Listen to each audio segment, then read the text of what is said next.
अलीराजपुर जिले के चांदपुर पुलिस ने पकड़ी लाखों रुपए की अवैध शराब। चांदपुर पुलिस ने अवैध शराब के विरुद्ध बड़ी कार्यवाही की है। पुलिस ने घेराबंदी कर एक महिंद्रा पिकअप वाहन से बड़ी मात्रा में अवैध अंग्रेजी शराब और बियर जब्त की है, जिसे सब्जियों के नीचे विशेष रूप से निर्मित गुप्त कैबिन में छिपाकर ले जाया जा रहा था।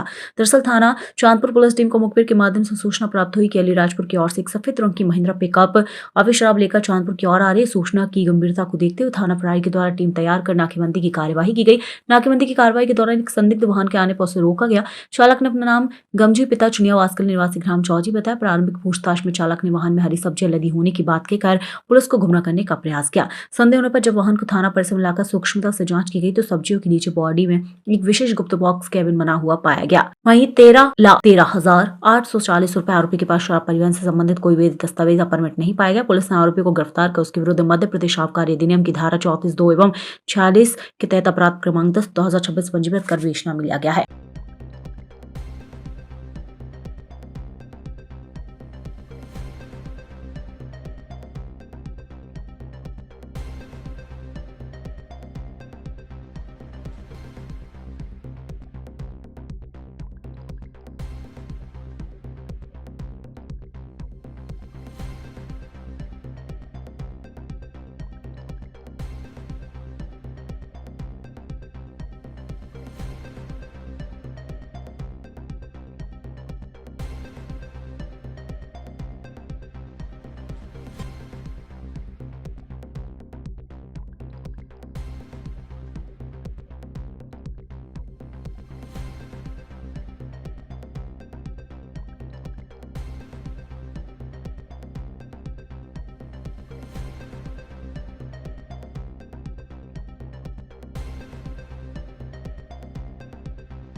तराना में नाहरखेड़ी व आसपास के कई गांवों में बेमौसम बारिश व ओलावृष्टि से गेहूं व चने की फसल होगी खराब होने की खबर किसानों के चेहरों पर फिर चिंता की लकीरें। तराना विधायक महेश परमार ने मुख्यमंत्री मोहन यादव को पत्र लिखकर ओलावृष्टि से उज्जैन जिले की अन्नदाता किसानों की नष्ट फसलों पर सर्वे करवाकर राहत राशि व बीमा क्लेम की मांग को लेकर पत्र लिखा।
टांडा में पकड़े 2 ट्रक अवैध शराब होने की संभावना। टांडा पुलिस ने 2 ट्राले को रोककर पुलिस थाना पर खड़े किए गए ट्रक में अवैध शराब परिवहन होने की शंका।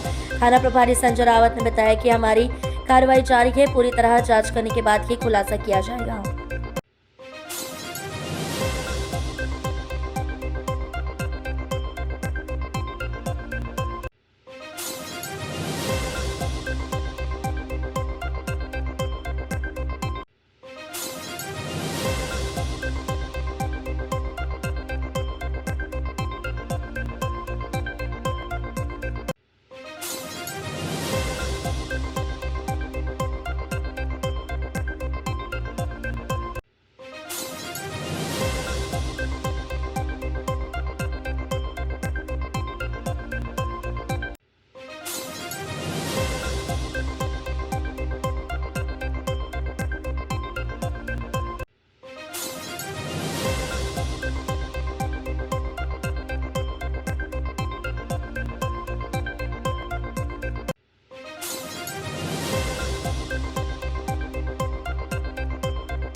इंदौर के विजयनगर थाने के सामने राष्ट्रीय विराट स्वदेशी हॉट मेले के आयोजक प्रणय पोरवाल पर 33 लाख की धोखाधड़ी का विजयनगर पुलिस ने मामला दर्ज किया है।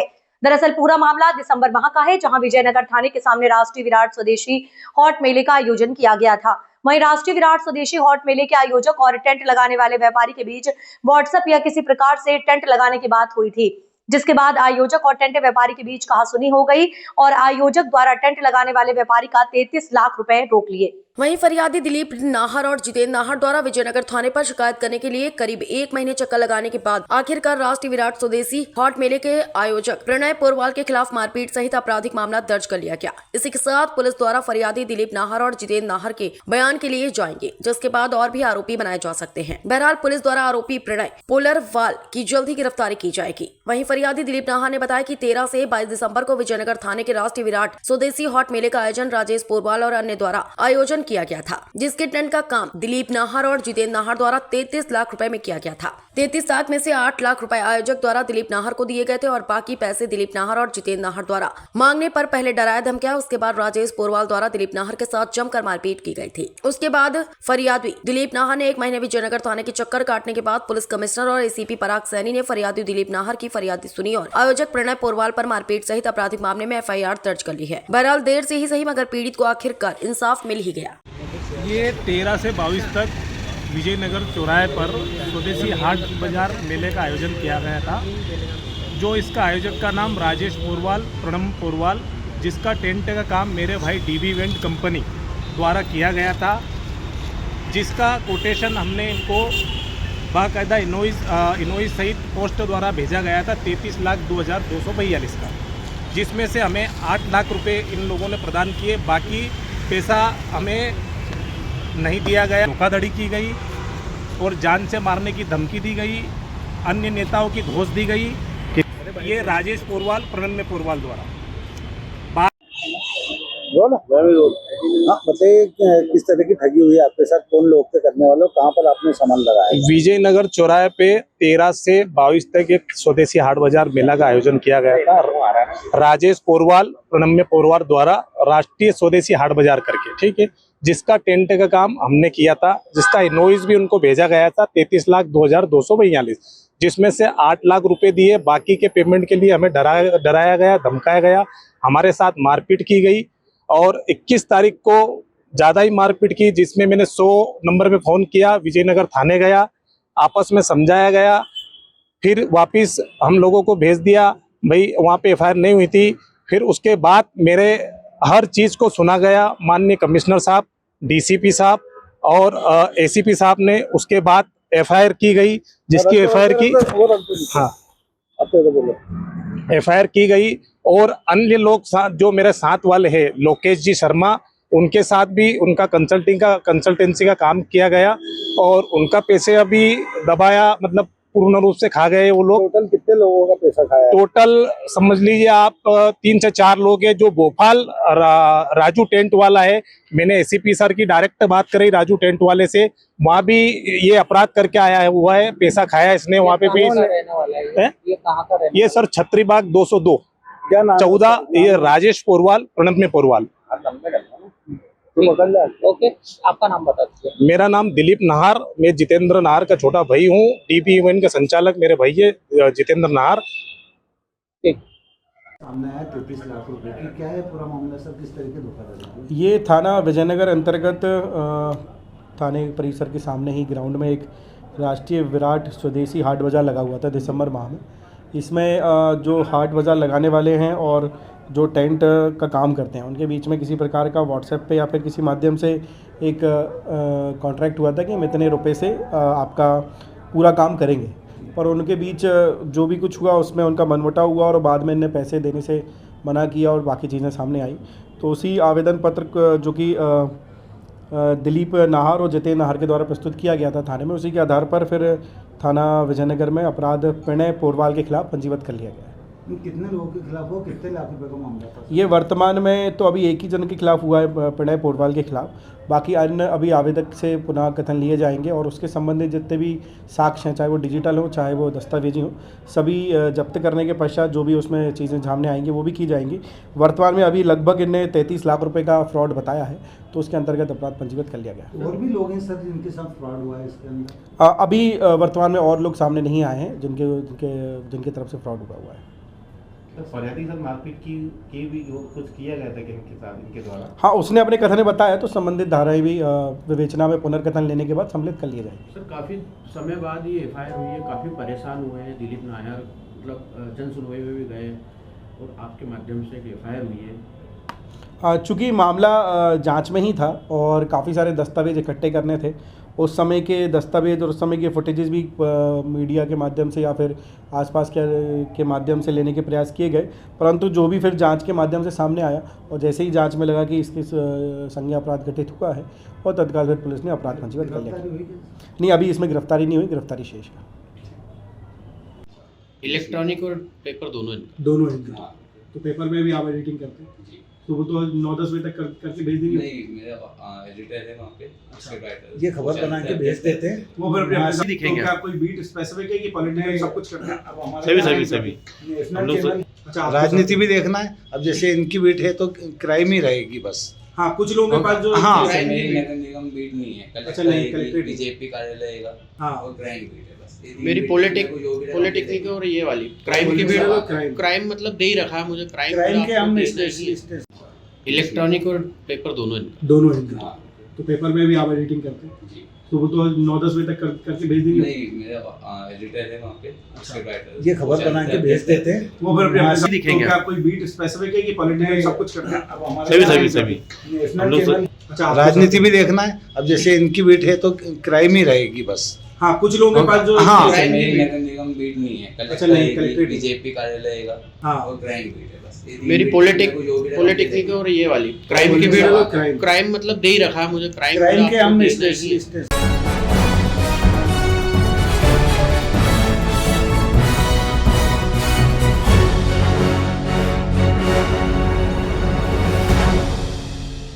उत्तर भारत में हो रही बर्फबारी और ठंडी हवाओं का असर निमाड़ क्षेत्र में भी देखने को मिल रहा है, जिसके चलते खरगोन जिले में अचानक मौसम का मिजाज बदल गया।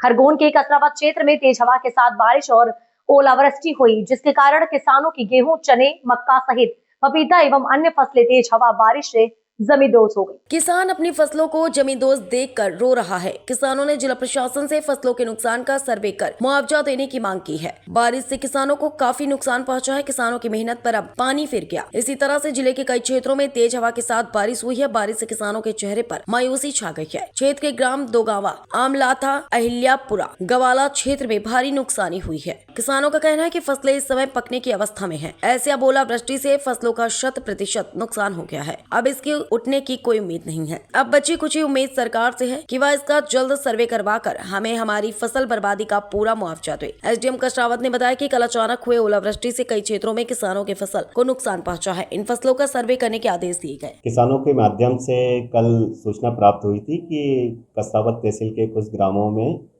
वर्षा व ओलावृष्टि हुई है, तो उसी के मद्देनजर आज तहसीलदार व पटवारी और कृषि विभाग के मैदानी अमले को निर्देशित किया गया है कि वो संपूर्ण क्षेत्र में जाकर नेत्रांकन आकलन करें कि किन किन क्षेत्रों में इस प्रकार की क्षति हुई है, और यदि क्षति हुई है तो उसके विधि अनुसार प्रस्ताव प्रस्तुत करें। लगभग कितने गाँव हो गए सर? अभी प्रारंभिक सूचना अनुसार 15-16 गाँवों के नाम सामने आए हैं, जहाँ पर हमने सभी को भेजा, बट हमने पूरे क्षेत्र में आकलन करने के लिए मैदानी अमले को निर्देशित किया है कि जहाँ भी इस प्रकार की बारिश या ओलावृष्टि हुई है उसका शाम तक सर्वे करके हमें प्रारंभिक रिपोर्ट प्रस्तुत करें। सर कुछ नाम आए जैसे केले की फसल, अभी चूंकि ये रिपोर्ट आने के बाद ही बता पाएंगे कि किस प्रकार की फसलों में कितना और कैसा नुकसान हुआ है।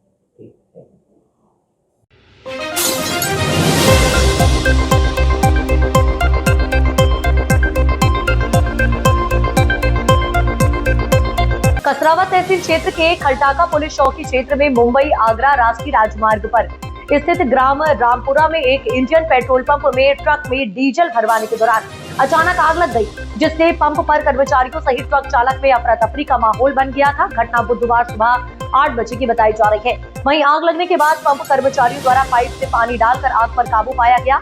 वहीं सूचना मिलते ही ठीकरी से फायर ब्रिगेड भी मौके पर पहुंची। चालक देवेंद्र कुमार मीणा द्वारा शॉर्ट सर्किट से आग लगना बताया जा रहा है। वहीं ट्रक में आग लगने के दौरान मौके पर ग्रामीणों की भीड़ जमा हो गई थी। सूचना पर खलटाका पुलिस भी मौके पर पहुंच गई। वहीं जेसीबी के द्वारा धक्का मारकर ट्रक को पेट्रोल पंप से बाहर किया गया। ट्रक में डीओसी पशु आहार की बोरियां भरी हुई थी, जो कि मुरैना से महाराष्ट्र बारामती की ओर जा रही थी। इस दौरान पंप पर डीजल डलवाने के दौरान हादसा हो गया। समय रहते आग पर काबू पा लिया गया, नहीं तो पंप पर बड़ा हादसा हो सकता था। क्या नाम है आपका? मेरा नाम देवेंद्र कुमार मीना है सर, कहाँ के निवासी आप? राजस्थान के। अच्छा, आप ये ट्रक कहाँ से कहाँ लेके जा रहे थे? मुरैना से लोड करके लाए थे एमपी से, और महाराष्ट्र की बारामती से। अच्छा, रामपुरा में डीजल डलवाते समय क्या हादसा हुआ? गाड़ी में ऑटोमेटिक आग लगी थी अंदर से। अच्छा, तो इसमें गाड़ी में क्या भरा हुआ है? उसमें डीओसी भरी है सर। डीओसी मतलब पशु आहार। अच्छा,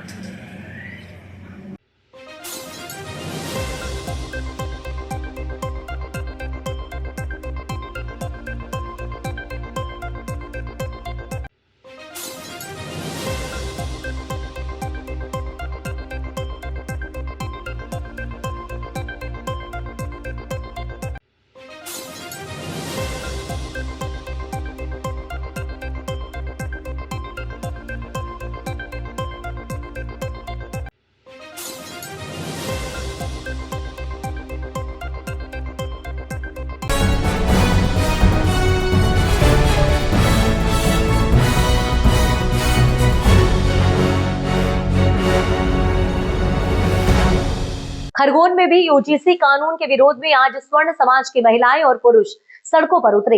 इस दौरान राधा वल्लभ मार्केट से एसडीएम कार्यालय तक प्रभावी रैली निकाली गई, जहां रैली में सैकड़ों लोग तख्तियां लेकर केंद्र सरकार के खिलाफ नारेबाजी करते हुए शामिल हुए। शहर के प्रमुख मार्गों से होते हुए रैली एसडीएम कार्यालय पहुंची, जहां स्वर्ण समाज द्वारा कानून पर पुनर्विचार की मांग को लेकर राष्ट्रपति के नाम तहसीलदार को ज्ञापन सौंपा गया।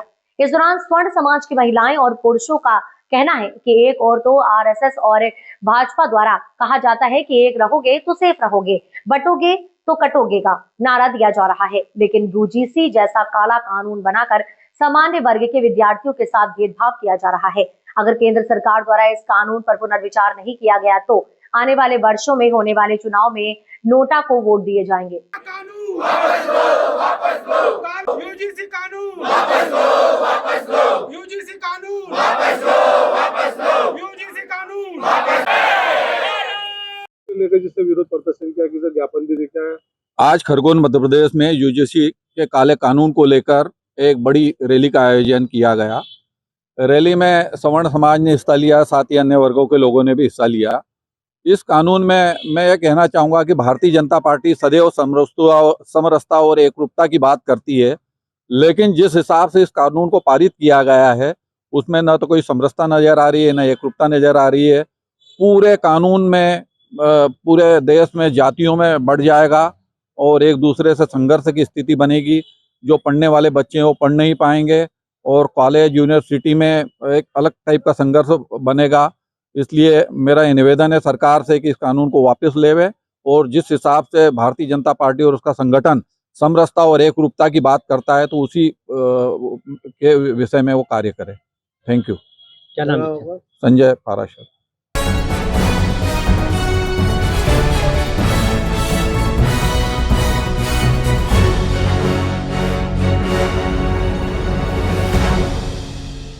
खरगोन जिले की भगवानपुरा तहसील की धुलकोट में विजय हलदार नामक एक व्यक्ति मरीजों की जान से खिलवाड़ कर रहा है। ना तो इनके पास कोई वैध डिग्री है जिससे ये मरीजों को बोतल इंजेक्शन लगा सके, उसके बावजूद ये अपने काले कारनामे को करने में कोई कसर नहीं छोड़ रहे हैं। बता दें कि विजय हलदार नामक ये शख्स खुद को पत्रकार भी बताता है। पत्रकारिता की आड़ में ये सब गैर कानूनी काम को अंजाम देना कहीं न कहीं पत्रकारिता जगत के लिए भी शर्मसार कर देने वाला मामला है। बता दें कि ये व्यक्ति पश्चिम बंगाल से आकर डॉक्टर हमारे यहाँ के गरीब आदिवासियों की जान से खिलवाड़ कर रहा है। मरीजों की जान जाएगी तब जागेगा सिस्टम। क्या झोलाछाप डॉक्टर की वजह से मरीजों की जान चली जाती है?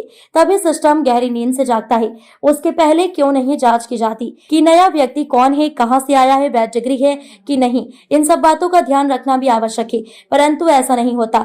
जब ही तो हर गांव गली गली आपको झोलाछाप डॉक्टर मिल जाएंगे जिनकी पढ़ाई का अता पता नहीं और बन जाते हैं डॉक्टर। हालांकि जब इस विषय को लेकर हमारे संवाददाता ने block medical officer Sunil Verma से चर्चा की तो उन्होंने कहा, खबर देख ली है, टीम गठित कर कार्रवाई की जाएगी।